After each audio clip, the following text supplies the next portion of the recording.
Qu'on vous reconnaisse au quotidien pour votre touche colorée, vos oreilles joliment décorées, votre style branché ou même votre amour des cols roulés.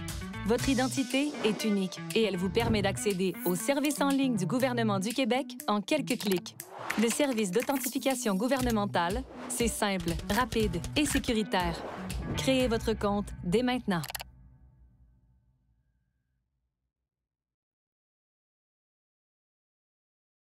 Qu'on vous reconnaisse au quotidien pour votre moustache de feu, votre chevelure sans nœuds, vos nœuds papillons audacieux ou même votre air mystérieux.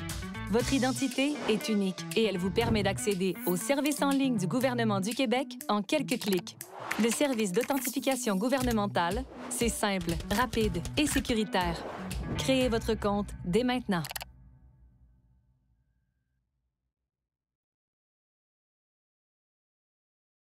Qu'on vous reconnaisse au quotidien pour vos foulards extravagants, votre regard captivant, votre rouge à lèvres flamboyant ou même votre sourire éclatant. Votre identité est unique et elle vous permet d'accéder aux services en ligne du gouvernement du Québec en quelques clics. Le service d'authentification gouvernementale, c'est simple, rapide et sécuritaire. Créez votre compte dès maintenant.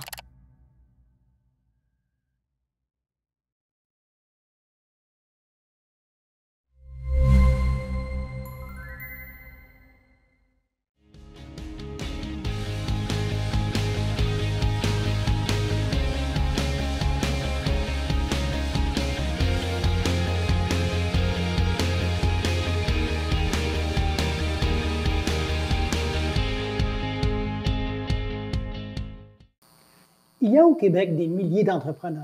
Ils sont un véritable moteur de l'économie, dirigeant des entreprises de toutes les tailles. Je viens à la rencontre des entrepreneurs de notre région. Je veux savoir qui ils sont et comment ils font. Aujourd'hui, j'accueille M. Franck Voyer, qui est le propriétaire de l'Éco-Surface à Mont-Tremblant. Bonjour et bienvenue. Bonjour, M. Drolet. Alors, on va commencer par quoi? Qu'est-ce que l'Éco-Surface? Qu'est-ce que vous faites? Qu'est-ce que cette entreprise-là fait? L'entreprise est une entreprise spécialisée dans le domaine du couvre-plancher. On a ajouté des départements comme les stores sur mesure et la peinture, mais tout ce qui est couvre-plancher, que ce soit céramique, tapis, vinyle, bois franc, bois d'ingénierie, plancher flottant, c'est tous des produits qu'on est capable de vendre et d'installer. OK, donc ces deux côtés-là, vente et installation. Oui. Donc, si je comprends bien, c'est une entreprise qui existe depuis 1971, mais qui a une certaine histoire, qui a évolué dans le temps. C'est ça. Monsieur Perrault et Madame Perrault ont débuté l'entreprise en 1971. Jusqu'en 1976, ils ont décidé de créer une association avec d'autres marchands pour négocier versus les gros manufacturiers et les gros fournisseurs pour avoir des prix plus intéressants pour les clients. Et depuis 1976, ils ont créé l'association et depuis quelques années, ça s'appelle d'Éco-Surface Canada, qui négocie à travers le Canada avec d'autres fournisseurs pour avoir des meilleurs prix. Donc, d'Éco-Surface, c'est parti d'ici. Oui. Et ça veut dire, qu'est-ce que ça fait maintenant, d'Éco-Surface? Il y a plusieurs magasins d'associés à ce groupe-là? Oui, on est plus d'une soixantaine de magasins. Plus, on a des magasins qu'on appelle de type acheteur qui nous aident à négocier les prix dans le volume plus gros chez certains fournisseurs. Mais vous êtes arrivé là comment? Moi, je suis arrivé là en 91 parce que je connaissais Monsieur et Madame Perrault depuis plusieurs années et je me cherchais un métier, je me cherchais un travail. Ma femme était enceinte, on était pour avoir un bébé et je voulais un métier pour plusieurs années. Et donc, vous arrivez là, vous les connaissez? Ils m'ont donné ma chance de commencer. J'ai commencé dans l'entrepôt. 3 jours après, l'entrepôt était tout propre, tout en ordre. Fait que je suis tombé à la vente. Et depuis ce temps-là, j'ai monté au fil des années. En 96, je suis tombé gérant de la famille. Et en 2008, on m'a fait une offre pour devenir actionnaire avec la famille Perrault. Et depuis 2017, je suis propriétaire du magasin. Donc, c'est toute une évolution. À travers la même compagnie, vous êtes parti vraiment d'un employé de l'entrepôt jusqu'à devenir propriétaire. Oui, j'ai monté toutes les marches de l'escalier jusqu'en haut. La prochaine sera dans quelques années pour une retraite. Bon. Alors là, ce magasin-là, bon, vous vendez, couvre-plancher, certains éléments de déco aussi, oui, comme les stars. Puis vous faites l'installation. Alors, décortiquez-moi ça, parce qu'il me semble que c'est deux choses très, très, très différentes. Oui. On vend les couvre-planchers quand les personnes rentrent en magasin pour faire tout un décor, tout un design dans leur pièce qu'ils décident de faire, que ce soit la maison au complet ou juste une pièce. On est capable de pouvoir les aider du début jusqu'à la fin pour trouver les bons produits, les bonnes couleurs qu'ils ont besoin. Et à partir de là... Juste avant de ça, parce que pour ça, il faut des gens qui connaissent leur matière. Oui, c'est pas juste quelqu'un qui arrive, qui dit, ben prenez ce tapis-là ou ce couvre-plancher-là. Non, il faut apprendre les produits, il faut apprendre à connaître les produits, comment ils s'installent. C'est beaucoup de formation, c'est beaucoup des personnes qui ont suivi soit des formations ou un cours en designer ou décoratrice d'intérieur pour pouvoir être à l'aise de travailler avec les produits. Donc ça, c'est la partie essentiellement vente où on est face aux clients qui arrivent. C'est ça. Après ça, on offre la possibilité on offre l'installation. L'installation, c'est un service qu'on offre qui est à part. Fait que si le client décide que son entrepreneur veut faire tous les travaux, aucun problème, on est là pour la vente. Fait qu'on peut vendre les produits. Mais s'il a besoin du service d'installation, on offre le service d'installation pour ça. Mais ça, ce n'est pas des employés de Déco-Surface? Non, c'est des sous-contractants, mais c'est nous qui garantissons toutes nos installations 2 ans après que c'est fait. OK. Donc là, quand vous arrivez à prendre possession ou contrôle d'une entreprise déjà existante, il faut trouver un financement pour faire ça. Comment on fait quand on veut reprendre une entreprise qui est déjà existante? Bien, moi, j'ai vu que j'étais déjà dans l'entreprise, je connaissais déjà la base de tout, comment que ça fonctionnait, tout ça. Il me restait la partie administration que je n'avais pas touchée. Fait que là, il a fallu que j'aille rencontrer des personnes spécialisées dans ce domaine-là. J'ai rencontré notre comptable, qui, à partir de là, on a rencontré la BDC, la banque et tout ça pour pouvoir... La BDC, c'est la Banque de développement du Canada. Qui nous a aidés là, pour faire le financement, pour pouvoir acheter les parts là, pour qu'on soit propriétaire du magasin.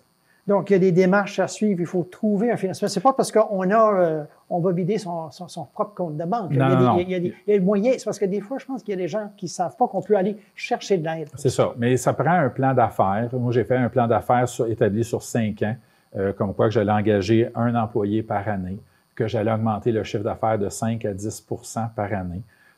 Moyennant, je ne sais pas de boule de cristal pour voir dans le futur, mais pour voir un peu qu'est-ce que ça pouvait ressembler comme travail. Et à partir de là, bien, quand on a acheté, on a dépassé tous les objectifs qui étaient là, mais on n'avait pas prévu de pandémie, on n'avait pas prévu de toutes ces choses-là. Fait que... Quand vous prenez une entreprise, si vous reprenez une entreprise qui existe depuis un certain temps, il doit y avoir un changement de marque qui se fait ou est-ce que ça a été fait avec Déco-Surface? Oui, ça a été fait avec Déco-Surface parce que nous, vu qu'on est avec Déco-Surface, chaque propriétaire de magasin est propriétaire de Déco-Surface. On a chacun une action. Même si j'ai 7 magasins qui m'appartiennent, j'ai seulement qu'une action. Fait que avec Déco-Surface, c'était facile de négocier, de dire, bon, ben regarde, on fait ce changement-là. On a besoin de ça, ça, ça. Ils sont à l'écoute. Eux, leur but, c'est que ça fonctionne puis que ça avance, qu'on progresse dans le temps. Puis ça s'est bien déroulé. C'est sûr que les changements ont apporté qu'on était 3 employés quand j'ai acheté en 2017. Présentement, on est 11. Fait que ça a fait tout un changement aussi dans l'entreprise là, pour le fonctionnement, tout ça. Puis pour vous approvisionner, en fait, pour aller voir les couvre-planchers là, que vous avez, comment on fait pour trouver, là, parce qu'il doit y en avoir des milliers? Bien, nous, avec Déco-Surface, on a des entreprises qui sont des fournisseurs autorisés avec Déco-Surface, qu'on a des ententes, et on les contacte pour avoir les produits. On fait une sélection de qu'est-ce qui peut représenter et puis être bon pour mon marché, versus d'autres marchés dans d'autres villes que ça ne peut pas fonctionner, ce type de produit-là, ces couleurs-là. Fait qu'on fait nos choix, puis à partir de là, en faisant nos choix, c'est plus facile de travailler. On connaît un peu la demande des clients. Et ça, en fait, je trouve ça intéressant qu'il y a des couleurs qui vont fonctionner ici, qui ne fonctionneront pas ailleurs. Oui. Comment on fait pour savoir ces choses-là? C'est l'expérience qui amène ça. C'est de voir un peu les demandes, d'être à l'écoute des clients. On les rencontre, on jase avec eux. Il faut les écouter pour pouvoir bien les guider vers qu'est-ce qu'ils recherchent vraiment. Puis est-ce qu'il y a des caractéristiques de notre marché ici à Mont-Tremblant? Je ne sais pas, pour des couleurs, des motifs, je ne sais pas quoi. C'est sûr qu'on recherche toujours des couleurs plus chaudes, moins loft Montréal, moins ciment, mais plus un ciment chaud, plus des choses comme ça, l'imitation de bois beaucoup, parce qu'on aime ça, on est dans le bois, on aime ça, des choses qui sont chaleureuses. Fait qu'on c'est plus dans ce type de produits-là que le monde recherche. Et donc, ces produits-là, et donc c'est ça qui est plus facile de vendre. Dans notre marché, oui. Okay. Est-ce qu'il y a d'autres caractéristiques de notre marché? Bien, notre marché, on est vraiment dans toutes les gammes de prix. Fait qu'il faut que je sois bien outillé dans toutes les gammes de prix, que ce soit bon marché, moyen marché ou haut marché, parce qu'on a tout type de maison ici là, à répondre à la demande. Parfait. Donc, on va revenir dans quelques minutes après une pause. Parfait, merci.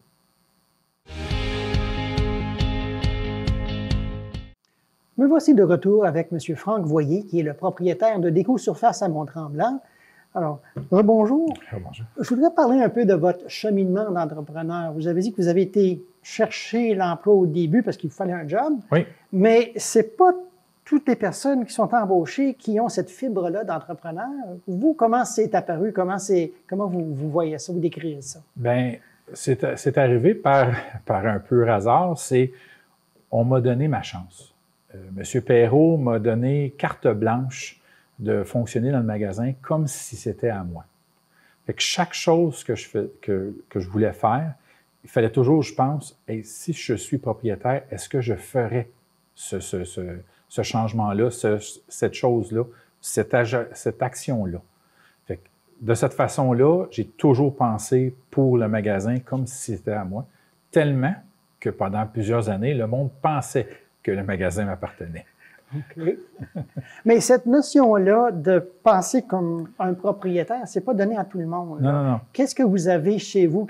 D'où est-ce que ça sort essentiellement chez vous? Bien, moi, j'ai toujours aimé ça, m'impliquer, organiser, être avec le monde.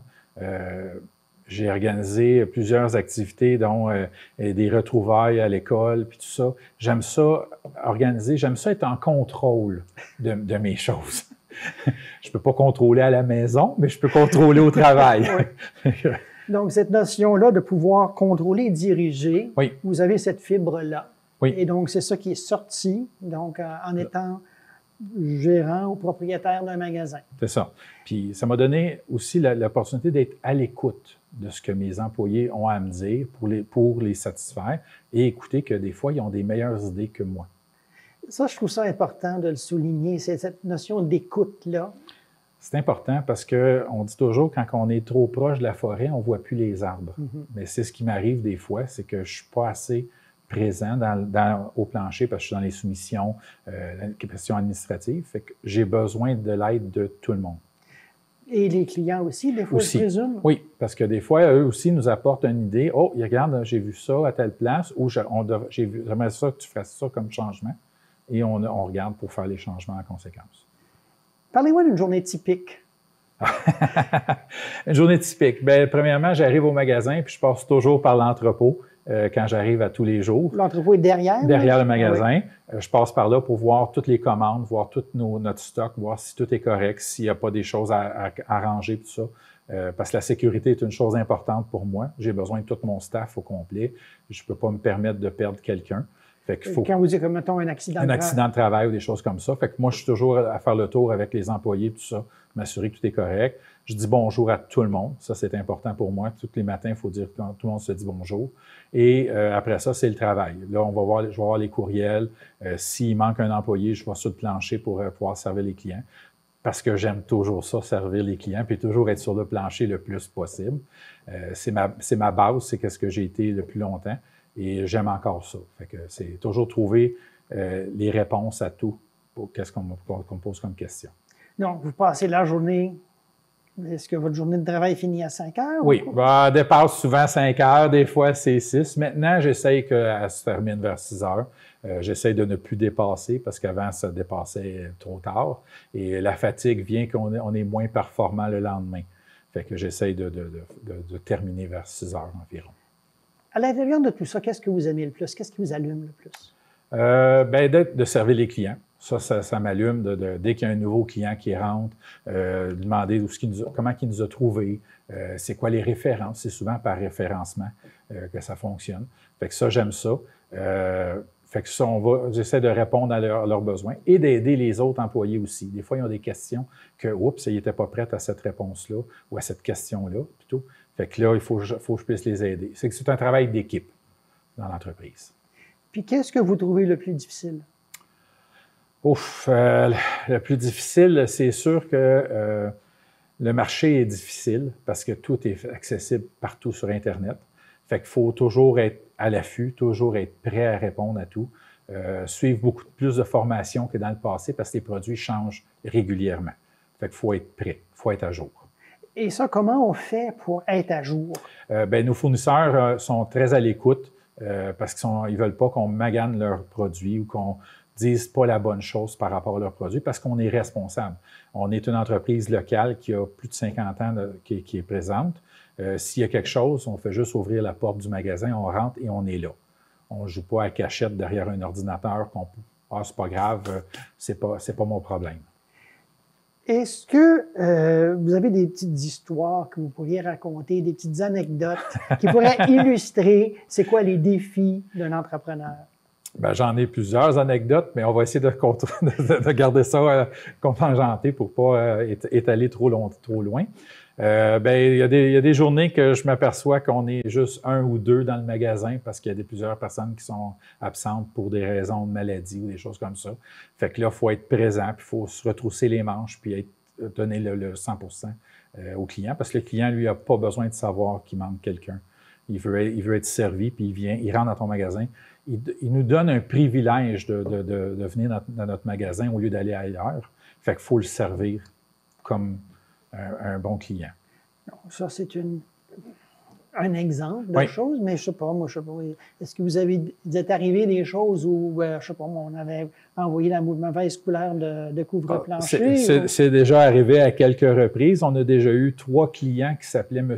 G. Vizina, mais il ne nous a jamais donné son prénom complet, ni un des 3.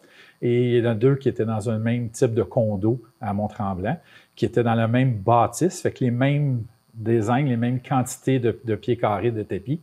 Fait qu'on a installé le mauvais tapis dans le mauvais condo. Oh. Fait que par chance, le client s'en est aperçu et on a pu détacher le tapis pour l'installer dans la bonne étage, pour installer le bon au bon étage. Parce que heureusement, il avait été coupé. À la bonne place. C'était les mêmes grandeurs, vu que c'était des condos que c'était un par-dessus l'autre. Oui, fait que ça a bien à donner pour qu'on puisse le réparer.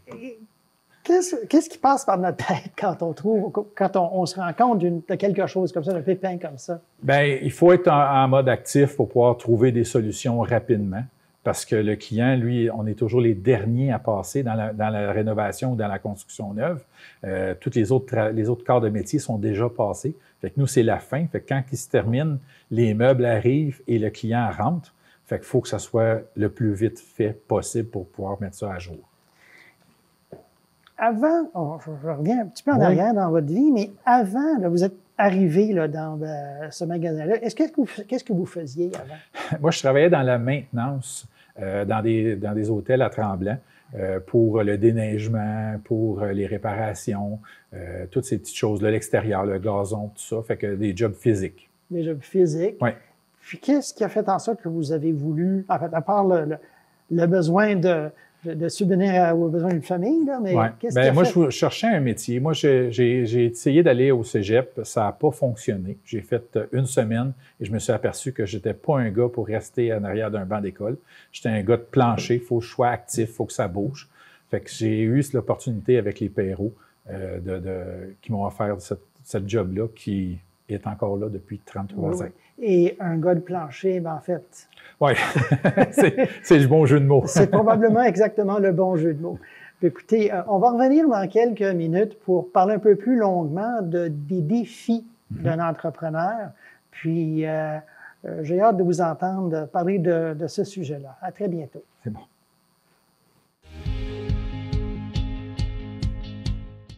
Me voici de retour avec Franck Voyer, le propriétaire de Déco Surface à Mont-Tremblant. Monsieur Voyer, j'aimerais vous parler un peu des défis auxquels vous faites face. Tout le monde a des défis aujourd'hui, que ce soit l'approvisionnement, la main-d'œuvre, l'inflation. Chez vous, c'est quoi vos grands défis? On a connu un peu tous ces défis-là. Le défi du roulement de staff, le défi d'avoir l'approvisionnement, parce que beaucoup de nos produits viennent de l'extérieur. Tout ce qui est céramique, tout ce qui est vinyle vient de l'extérieur du Canada. Fait que c'est d'avoir les produits dans les délais raisonnables. Fait que c'est tout un défi. C'est sûr que j'ai une bonne équipe qui m'aide tout au travail là, pour ça. On a défini des tâches à chacun pour que ça puisse bien le bon fonctionnement. Puis dès qu'il y en a un qui a un problème, on essaie toujours de trouver une solution tout de suite. Défi des employés, bien, c'est pas évident. C'est par référencement surtout que ça a fonctionné, que j'ai eu du monde qui sont venus donner leur nom par référence, qui avaient eu des oui-dire sur l'entreprise, que c'était une entreprise, même si elle n'est plus familiale depuis 2017, on fonctionne encore en mode famille. On se parle régulièrement entre les employés. Tellement que dernièrement, une journée de congé, j'ai un contracteur qui m'a demandé qu'est-ce que je faisais au travail pendant ma journée de congé. Puis j'ai dit je ne peux pas laisser mes enfants tout seuls, il faut que je sois là de temps en temps. Puis là, bien, il m'a dit, tu as compris qu'est-ce que tu viens de dire? J'ai dit, oui, j'ai dit mes enfants, mais c'était mes employés. OK. Fait que c'est un peu ça, la façon d'avoir de garder notre noyau, de garder notre monde. Mais je veux dire, comment vous faites pour trouver des employés? Je veux dire, à part les gens qui s'en parlent entre eux. C'est ça. Bien, on a utilisé les réseaux sociaux beaucoup. Maintenant, il y a des firmes qui sont Indeed là, pour pouvoir aider à rechercher du monde plus spécialisé parce que nous, c'est du personnel plus spécialisé. Je ne veux pas porter de jugement sur d'autres types de métiers, mais il y a des métiers qui peuvent s'apprendre au fur et à mesure sans problème. Mais dans notre domaine, il faut déjà avoir une bonne base de connaître les produits. Puis vous avez parlé aussi de formation que vous donnez. Alors, qui donne ces formations? Au début, pendant la pandémie, c'était moi qui les donnais, ces formations-là, parce qu'avec mon expérience, je pouvais donner la base des produits. Mais depuis, je vous dirais, depuis 2 ou 3 ans, les compagnies ont commencé à nous former en magasin. Même là, j'ai 2 employés qui quittent ce soir pour aller à une formation d'un manufacturier avec qui on fait affaire. Ils s'en vont là 3 jours pour suivre une formation complète de leurs produits. Puis à part de ça, les autres défis, je ne sais pas, pour trouver de la clientèle, par exemple? Oui, trouver la clientèle, c'est toujours un point difficile parce qu'on est un marché qui est plus de villégiature, fait que c'est pas du monde qui est local, c'est du monde qui vient de l'extérieur, fait qu'il faut aller les chercher à l'extérieur. Par chance, avec d'Écosurface, on a un bon marketing qui est en place avec des compagnies qui utilisent beaucoup le web pour aller chercher des personnes qui sont des régions Ottawa, Gatineau, Montréal et les alentours pour leur dire que nous sommes présents à Mont-Tremblant pour pouvoir desservir répondre à leurs besoins de leurs produits qu'ils ont besoin. C'est quoi les grandes tendances dans le couvre-plancher maintenant? Le vinyle a pris beaucoup de place sur le marché parce que c'est un produit qui n'a presque pas de perte, qui ne réagit pas à l'eau, puis qui est très facile d'entretien. C'est sûr que tous les produits ont des plus et ont des moins. S'il y avait un produit qui avait juste des plus, ce serait juste celui-là que j'aurais en magasin. Mais non, c'est des choses qui sont beaucoup dans tout ce qui est vinyle. Le deuxième qui vient tout de suite après, c'est la céramique qui prend beaucoup de place encore sur le marché parce que c'est un produit pour du long terme. Fait que prend beaucoup de place. Ingénierie, tapis, on en vend encore beaucoup dans notre marché par rapport à c'est plus chaud, c'est plus chaleureux dans l'espace qu'on est là. Quand vous parlez de vinyle, est-ce qu'on parle de... Des fois, je pense à des prélats. Le bon vieux prélat, non. Ça, c'est mis de côté tranquillement. On va plus dans les lattes de vinyle, les tuiles, imitation bois, tout ça qui s'installe une tuile à la fois. Okay. Beaucoup qu'on vend. Là. Ça se vendait beaucoup pour le commercial, mais depuis, je vous dirais, 6-7 ans, beaucoup pour le résidentiel. Si je vous donnais une baguette magique pour votre entreprise, qu'est-ce que vous en feriez?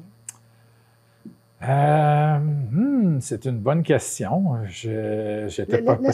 Oui, c'est ça, j'étais pas prêt à cette question. J'avais une baguette magique. J'aimerais ça que tout continue à bien aller comme ça va là présentement. Okay. L'entreprise va bien. On l'a amené pas à sa maturité parce qu'il en reste encore à faire, mais ça fonctionne très bien. J'ai un bon noyau, j'ai une bonne équipe. Qui est à l'écoute puis qui est toujours sensible à se parler régulièrement. Là. Fait que non. Puis les clients aiment beaucoup mes employés. Je reçois beaucoup de commentaires positifs là, puis tout ça. Là, fait que j'aime ça. Parfait. Donc ça, c'est pour l'employé. Puis pour le côté, mettons, installation. Installation, bien ça, c'est la relève qu'il n'y en a pas.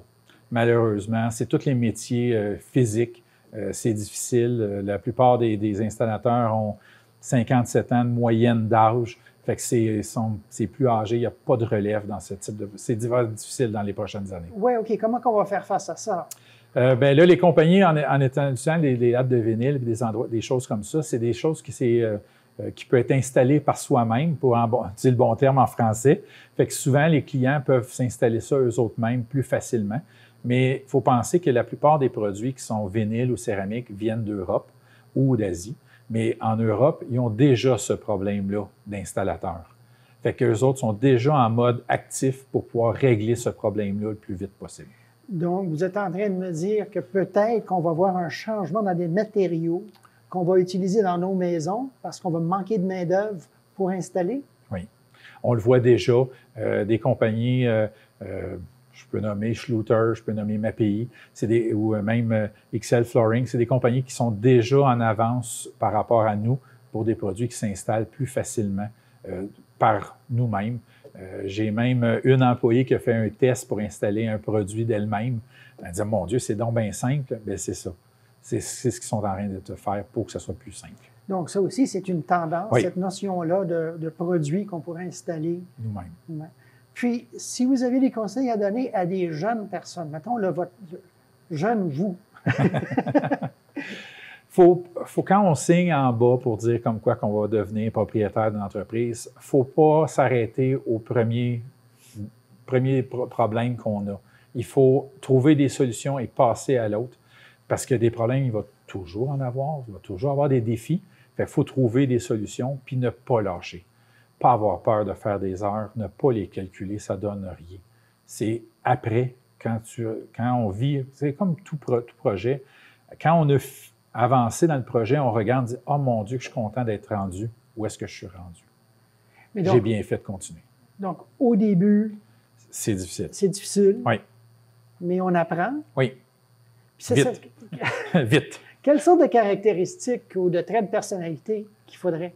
Il faut être fonceur. Moi, je le suis un peu, mais j'ai la chance d'avoir du monde en arrière de moi qui me pousse pour foncer encore plus et qui croit en moi. C'est surtout ça, c'est qu'il faut croire en la personne, puis il faut croire en soi aussi pour pouvoir dire « Bon, je suis capable, je me rends là, je suis capable. » Et donc, dans votre cas, vous avez eu la preuve que vous êtes capable? Oui. Oui, je suis rendu pas loin de ce que je voulais être, c'est-à-dire la référence du couvre-plancher dans la région de Mont-Tremblant. Fait qu'on est rendu là. Puis vous continuez ça? Oui, encore pour plusieurs années. Parfait. J'ai pas signé de papier quand j'arrête. Pas encore. Bon. Parfait. Merci. Merci beaucoup d'avoir passé. Donc, c'est la fin de cet épisode d'Entrepreneurs en action. Je m'appelle Daniel Drolet. Et je vous donne rendez-vous pour les autres émissions de cette série et je vous invite aussi à nous suivre dans les médias sociaux.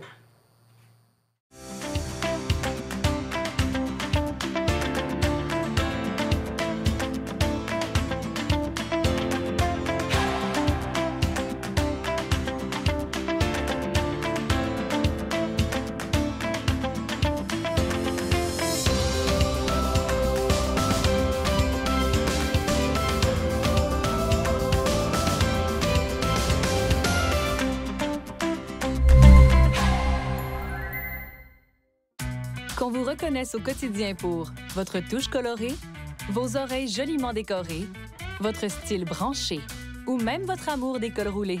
Votre identité est unique et elle vous permet d'accéder aux services en ligne du gouvernement du Québec en quelques clics. Le service d'authentification gouvernementale, c'est simple, rapide et sécuritaire. Créez votre compte dès maintenant.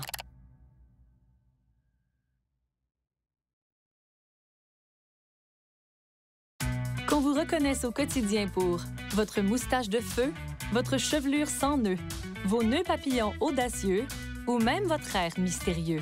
Votre identité est unique et elle vous permet d'accéder aux services en ligne du gouvernement du Québec en quelques clics.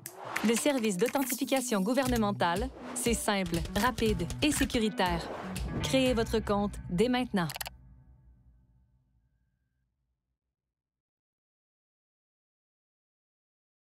Qu'on vous reconnaisse au quotidien pour vos foulards extravagants, votre regard captivant, votre rouge à lèvres flamboyant ou même votre sourire éclatant. Votre identité est unique et elle vous permet d'accéder aux services en ligne du gouvernement du Québec en quelques clics. Le service d'authentification gouvernementale, c'est simple, rapide et sécuritaire. Créez votre compte dès maintenant.